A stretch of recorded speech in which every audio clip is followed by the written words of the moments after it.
আমি তো বলেই দিয়েছি বাবা, লোভ হচ্ছে বিষম বস্তু, বিষম। ভুল বলেছো মা,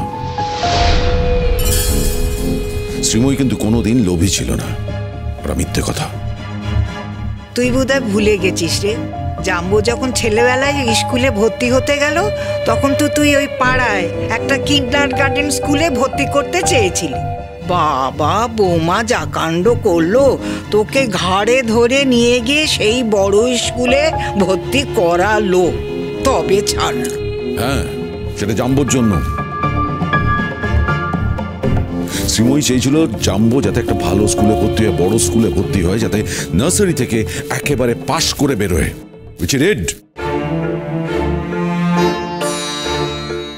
জাম্বোর একটা ভালো এডুকেশন চেয়েছিল। হ্যাঁ, আমার কাছে সেই সময় হয়তো একটু টাকা পয়সার সমস্যা ছিল, তাই আমি চাইনি। কিন্তু শ্রীময়ী আমাকে বলেছিল যে সংসারে যা খরচা দেওয়া হয় সেই খরচাই দেওয়া হবে, সেই খরচাতেই শ্রীময়ী টেনে চালাবে, সেই খরচা থেকেই কিন্তু শ্রীময়ী ওর স্কুলের মাইনে দিত। এই এডুকেশনটা পেয়েছিল বলে জাম্বো আজকে ভালো স্টুডেন্ট হয়ে মেডিকেলে চান্স পেয়ে ডাক্তার হয়ে বেরিয়ে দেখিয়েছে। টিঙ্কার বেলা সেই সুবিধাটা হয়নি, টিঙ্কার জন্য আমরা সেভাবে কিছু করতে পারিনি। ও অত বড় স্কুলে ভর্তিও হয়নি, ওর পড়াশোনা সেরকম ভাবে হয়নি, কিছু করে উঠতে পারেনি মা। কিন্তু দিঠির বেলায় আবার শ্রীময়ী ইনসিস্ট করেছিল যাতে দিঠিকে একটা ভালো স্কুলে ভর্তি করা হয়। And Dithi proved her right. Dithi ওকে ঠিক প্রমাণ করেছে, ও পড়াশোনা করে দেখিয়ে দিয়েছে that she can excel. আজকে ও মেডিকেলে চান্স পেয়েছে just because of শ্রীময়ী। ও ইনসিস্ট করেছিল বলেই। অনিন্দ, তাহলে তো বোঝা যাচ্ছে যে শ্রীময়ীর মতো সাংসারিক বুদ্ধি আর কারণেই, মানে শ্রীময়ীর মতো সংসারী আর কেউ হয় না। ঠিক, একদম ঠিক। এটা কিন্তু ঘোর শত্রুও বলবে যে শ্রীময়ীর থেকে সংসারী আর কেউ হতে পারে না। আমি না একটা কথা কিছুতে বুঝতে পারছি না অনিন্দ, শ্রীময়ী যখন এতই ভালো, এত সংসারী, তোমাদের এক্স্যাক্টলি মনে হলো না কেন? এটা তুমি বুঝবে না জন। এটা মানুষের জীবন যাপন করতে গেলে না শুধুমাত্র একজন সংসারী মানুষেরই প্রয়োজন হয় না, তার চেয়ে হয়তো আরো একটু বেশি কিছু লাগে। আমার অন্তত লাগে। এনিওয়ে, ওসব কথা এখন থাক। হ্যাঁ ঠিক আছে, থাক, আমারও জানার কোনো দরকার নেই না, মানে I am not interested. June aunty, এরপর একটা দুর্দান্ত টুইস্ট আছে, সেটা তো তুমি জানোই না। কি বলো তো? আমাদের যখন জিজ্ঞাসাবাদ চলছিল তারই মাঝখানে হঠাৎ করে এসে হাজির হলেন স্বয়ং রোহিত সেন নিজে। শুধু তাই নয়, কমিশনারকেও সঙ্গে নিয়ে এসেছিলেন। কমিশনার বাবুকে দেখে তো আমাদের ওসির একবারে চোখ ছানা বড়া, মানে কাচুমাচু হয়ে গেছে। যতই হোক অনেক উপরের বস বলে কথা। উনি একটা খুব অদ্ভুত প্রশ্ন করলেন। কি প্রশ্ন? হ্যাঁ, জিজ্ঞেস করলেন সাংবাদিক কোথায়।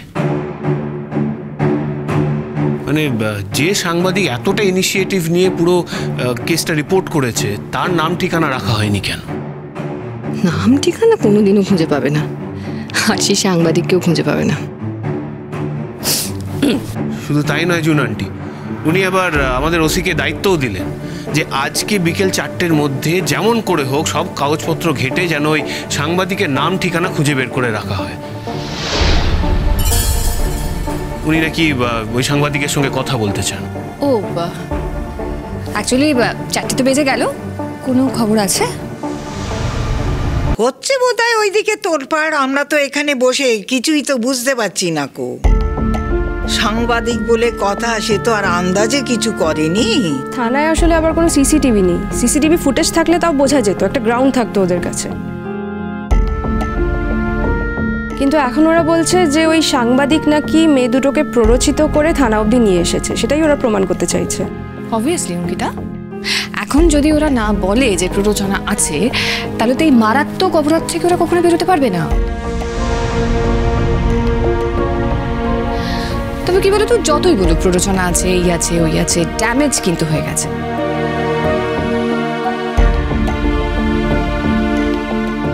আজকে টিভিতে দেখাচ্ছে, কালকে কাগজে বেরোবে, পশু পাড়ার লোক বলবে। আমার তো ইনফ্যাক্ট মনে হয় যে শ্রীময়ী রাস্তাঘাটে বেরোনি খুব অসুবিধাজনক হয়ে যাবে। নিহাত শ্রীময়ী বলে বেরোচ্ছে এখনো। কেন রাস্তায় বেরোনো মুশকিল হবে কেন? আরে কেউ যদি দূর থেকে কাদা ছেটায় তাহলে সেই কাদাটা ধুয়ে আবার রাস্তায় বেরোনো যায়, তাতে কোনো সমস্যা নেই। এক মিনিট, তুমি কি করে এত শিওর হচ্ছ যে শ্রীময়ী কিছু করেনি? তুমি জানো, তুমি সেখানে ছিলে না? আর অবভিয়াসলি সাংবাদিক কেন বানিয়ে কথা বলবে অনিন্দ? তার কি ইন্টারেস্ট? মানে তুমি কি বলতে চাইছো যে সাংবাদিকের কোনো পার্সোনাল ইন্টারেস্ট আছে বা শ্রীময়ীর সঙ্গে কোনো পার্সোনাল কানেকশন আছে, শত্রুতা আছে? মানে ওরা কি দুজনকে চেনে নাকি? সেটা তো এখানে বসে বলা সম্ভব নয়, তাই আমি এক্ষুনি তোমার কথার উত্তর দিতে পারছি না। যেটা হবে সেটা তুমিও দেখতে পাবো, আমিও দেখতে পাবো। বাবা এইটা কিন্তু ঠিকই, মানে যদি এখন প্রমাণ হয়েও যায় যে আন্টি কিছুই করেনি, কমপ্লিটলি নির্দোষ, যে ফেস লসটা হওয়ার সেটা তো হয়েই গেল না, সেটার কিছু করাই যাবে না। যদি জোর করে ফেস লস হয়ও তার দাম তাকে পেতে হবে। সেখানে আমরা কি করতে পারি? দেখো বাবা, আমি একটা জিনিস বুঝতে পারছি না, একজন রিপোর্টার বা সাংবাদিকের কি কোনো খেয়ে দে কাজ নেই? হ্যাঁ, সে যেচে দুজন মহিলাকে ধরে নিয়ে গিয়ে তাদেরকে ম্যানিপুলেট করে, তাদেরকে ইনস্টিগেট করে থানায় নিয়ে গিয়ে তাদেরকে দিয়ে একটা কমপ্লেন করাবে? হ্যাঁ, না না না, আমার তো মনে হয় সাংবাদিক নিশ্চয়ই কিছু না কিছু জানতো, ওনার কাছে কোনো না কোনো একটা খবর ছিল। আমার তো মনে হয় ওই রোহিত সেনের কোনো না কোনো ঘাপলা আছেই আছে। শোনো অনিরুদ্ধ, যদি রোহিত সেনের কোনো ঘাপলা থেকে থাকে তাহলে সেটা আন্টি জানে, মানে এটা আমি 100% শিওর। তুমি কি বলতে চাইছো অঙ্কিতা, যে আমার মা জেনে শুনে পুরো এই ব্যাপারটার মধ্যে নিজেকে জড়িয়েছে? দেখো তোমার তো মা, তুমি হয়তো শুনলে, মানে সত্যি কথাটা শুনলে তুমি হয়তো হার্ট হবে,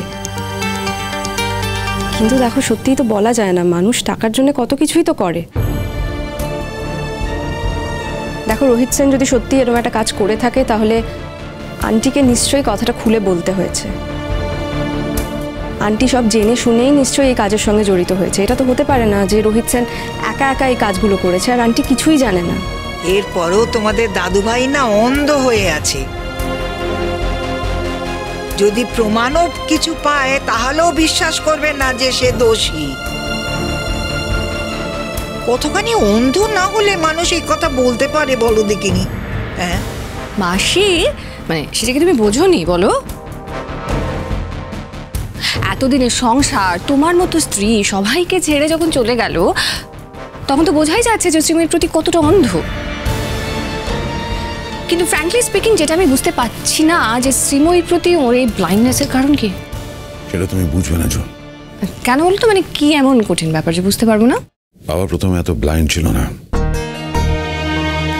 মানুষের হয়তো বয়স হলে ইনসিকিউরিটি বাড়ে।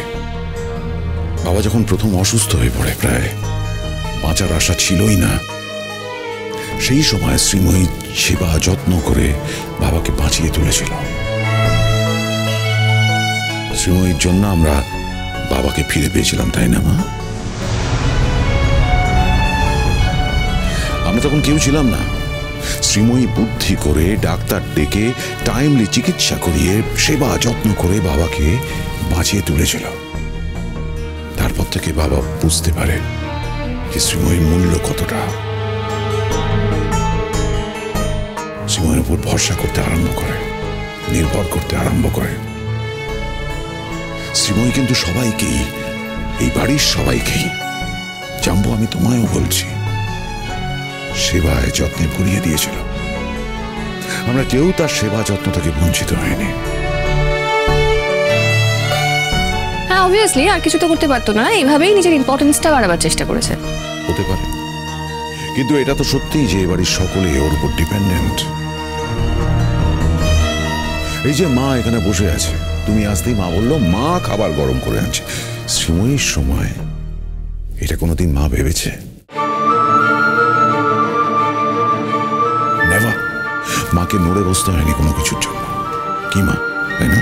কিসের আর কিসের? আচ্ছা তার সাথে তুলনা করছো কেন? সে ছিল বেকার মানুষ, তার তো সংসারের কাজ করাই তো কাজ ছিল একমাত্র। তাছাড়া ও কি করতে পারতো আর বলতে গিনি, কি করতে পারতো? আমাদের জুন সেরকম নাকি?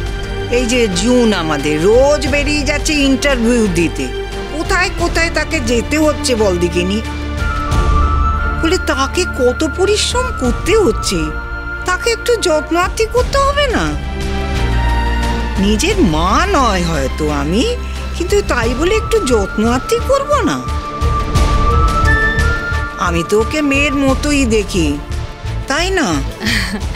মাসি তুমি না একদম চিন্তা করো না, মানে আমাকে জাস্ট একটু চাকরিটা পেতে দাও, আমি তোমার জন্য নতুন রান্নার লোক আনবো। আর সে এলে তোমাকে পায়ের ওপর পা তুলে বসে থাকতে হবে খালি, কোনো কষ্ট করতে হবে না। জানি মা, জানি জানি তুমি চাকরিটা পেলে সংসারের যত ছেঁড়া ফুটো আছে সব সেলাই করে দেবে, সে বিশ্বাস তোমার প্রতি আমার আছে। থ্যাংক ইউ মাসি। আচ্ছা জানবো, আমার একটা কথা বারবার মনে হচ্ছে, ধরো যদি কোনো কারণে সাংবাদিককে খুঁজে না পায়, দেন কেন সাংবাদিককে খুঁজে পাবে না কেন? সে যদি থাকে তাহলে তো তাকে না খুঁজে পাওয়ার কোনো কারণ নেই।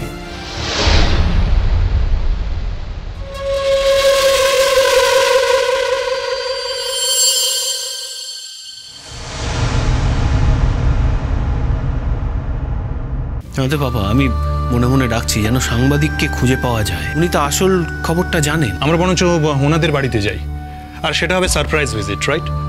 কারণ যদি সে পালাবার চেষ্টাও করে তাহলে সেটা পারবে না।